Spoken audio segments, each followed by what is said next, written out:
أهلاً وسهلاً بيكم في حلقة جديدة من برنامجنا. النهاردة عندنا سؤال غريب شوية، بس هيخليك تفكر وتجاوب. السؤال هو: لو عندك آلة زمن، هتسافر للمستقبل ولا للماضي؟ وليه؟ عارف إن السؤال ده محير شوية، وهنتكلم في التفاصيل.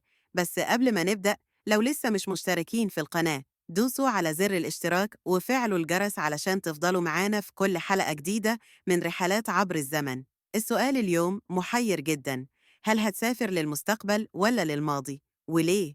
لو قررت تروح للمستقبل، ده معناه إنك هتدخل عالم مليء بالغرائب والعجائب. ممكن تشوف إزاي هيكون شكل البشر بعد 100 سنة. هل هنقدر نوصل للكواكب الأخرى؟ هل التكنولوجيا هتوصل لمرحلة مش متخيلة؟ هنعيش لغاية إمتى؟ وتقدر تشوف ممكن يكون إيه التحديات الجديدة اللي هيواجهها البشر.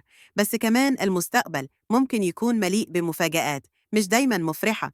يعني إيه لو اكتشفت إن كوكب الأرض فيه خطر، أو لسه فيه مشاكل زي التلوث اللي إحنا مش قادرين نحلها لغاية دلوقتي؟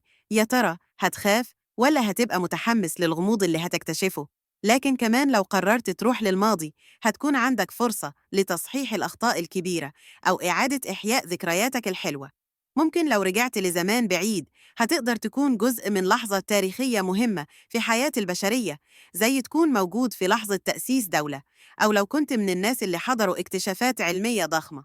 وممكن تختار تعيش في فترة معينة عايز تتذوقها زي عصر النهضة، أو حتى تعيش فترة ما قبل الإنترنت وتعيش الحياة ببساطتها. لكن لو رجعت للماضي، ممكن تغير حاجات كبيرة.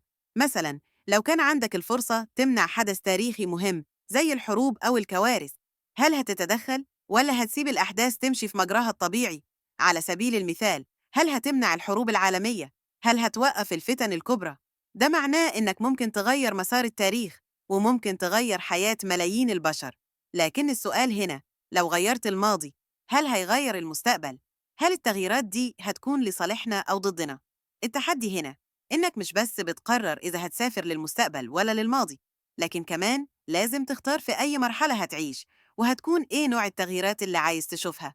وده بيخلينا نفكر: هل الزمن كله متصل ببعضه؟ لو رجعنا للماضي، هل هنغير حاجة كويسة أو حاجة مش كويسة؟ وهل السفر للمستقبل ممكن يعرضنا المخاطر بنحاول نواجهها دلوقتي؟ الفكرة هنا مش بس في السفر عبر الزمن، الفكرة كمان في هل هتكون جاهز للتغييرات دي؟ هل هتقدر تتعامل مع المعلومات الجديدة أو التحديات اللي هتواجهك؟ خلينا نكون واقعيين: هل هنقدر نغير فعلا حاجة في التاريخ، أم إن الزمن هو أكبر قوة بنواجهها؟ دلوقتي بعد ما فكرت في السؤال ده كويس، يا ترى أنت هتسافر فيه؟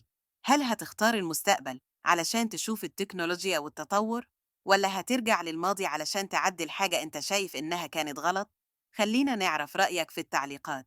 ما تنسوش لو عجبكم الفيديو اضغطوا على زر الإعجاب وشاركوه مع أصدقائكم، وكمان فعلوا الجرس علشان تكونوا معانا في كل حلقة جديدة من رحلات عبر الزمن. وشوفكم في الحلقة الجاية.